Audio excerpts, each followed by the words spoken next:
YouTube fans, here again, and I figure why not do this one. Equalizer, Series 1, Episode 10. That's right, Episode 10.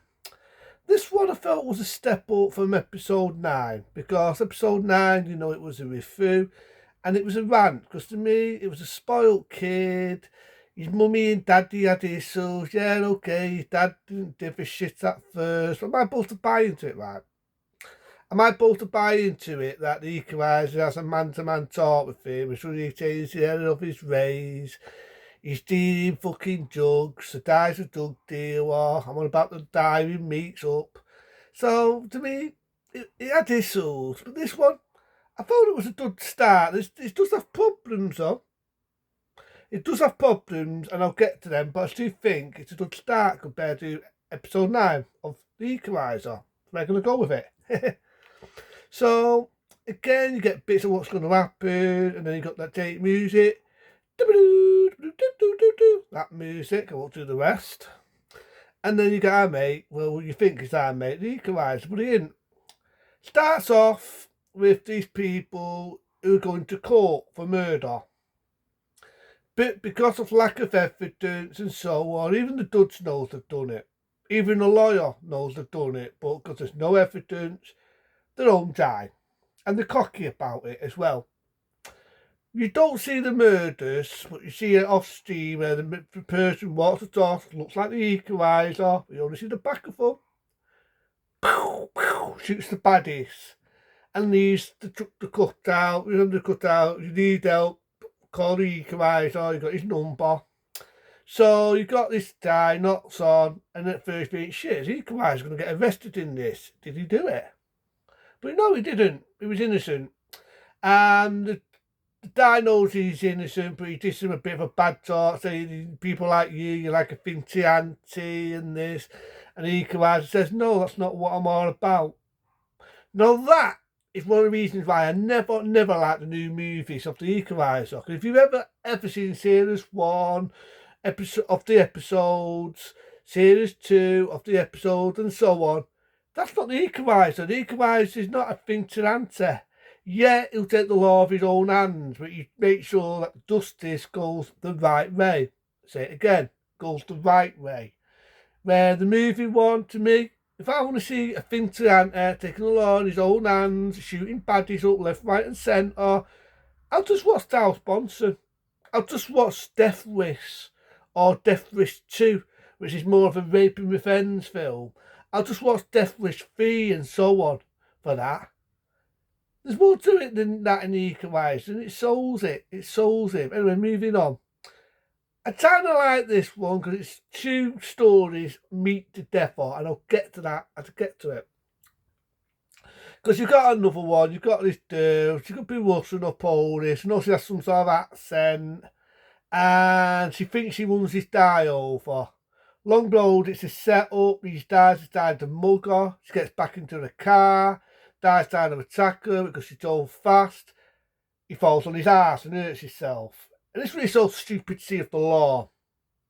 Because the following day, she gets arrested. She gets arrested because what they call it to run, but it's like, what is one for them?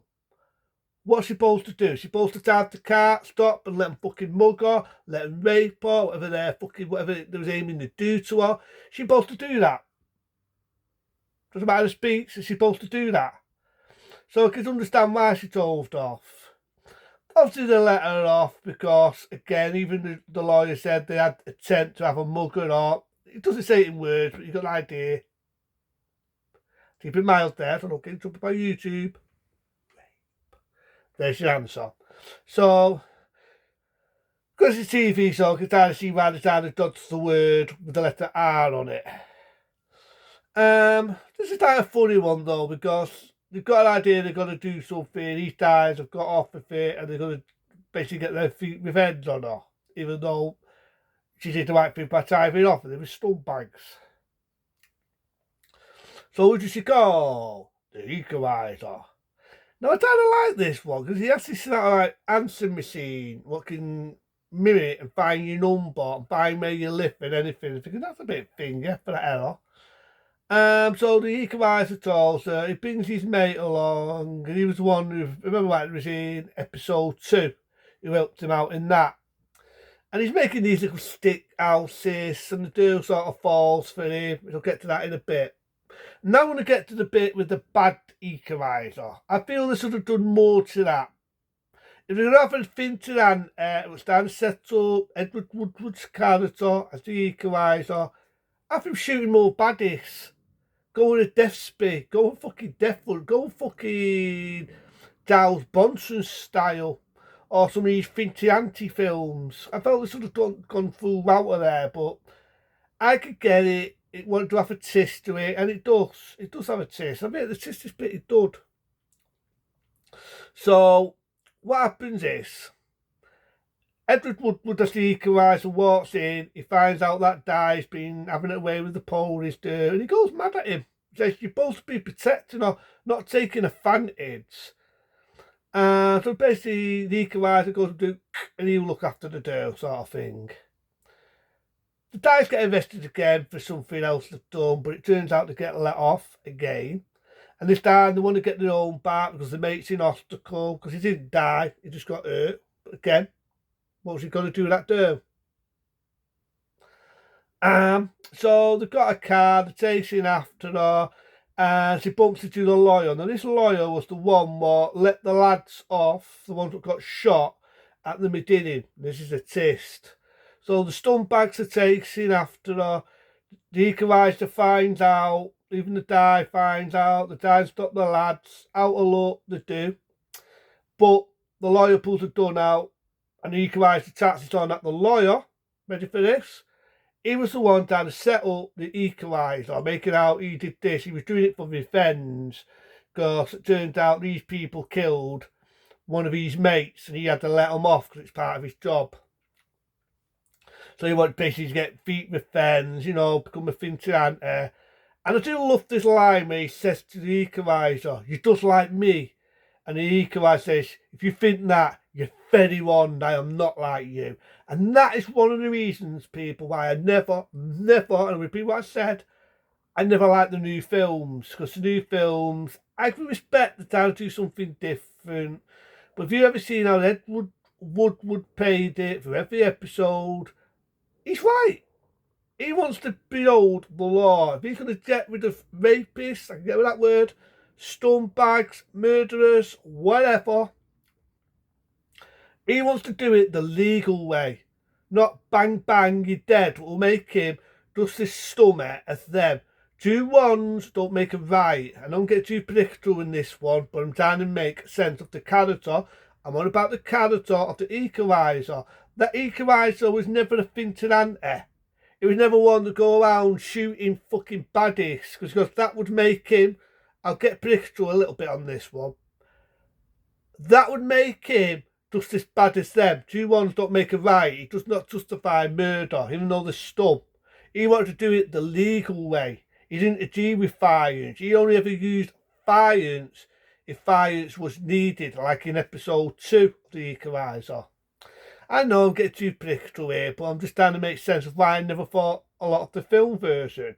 So I love that line where Edward Woodward says, if you think that of me, you're wrong, you're very wrong. He really does a good performance in this, I feel, Edward Woodward. Really does a good performance.